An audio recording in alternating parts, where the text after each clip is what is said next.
Framingham. We're thrilled to see the support of the crowds that have come.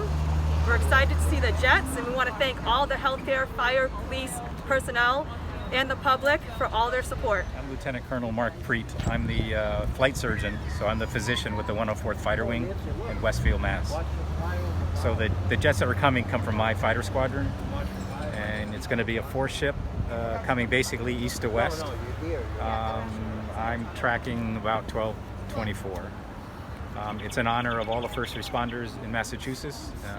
So they're coursing through a bunch of hospitals starting in Boston, going all the way out west to Bay State, Noble Hospital, Cooley Dickinson, honoring everybody that's working as first responders. So, and we're here with Army brethren here from the Army National Guard as well.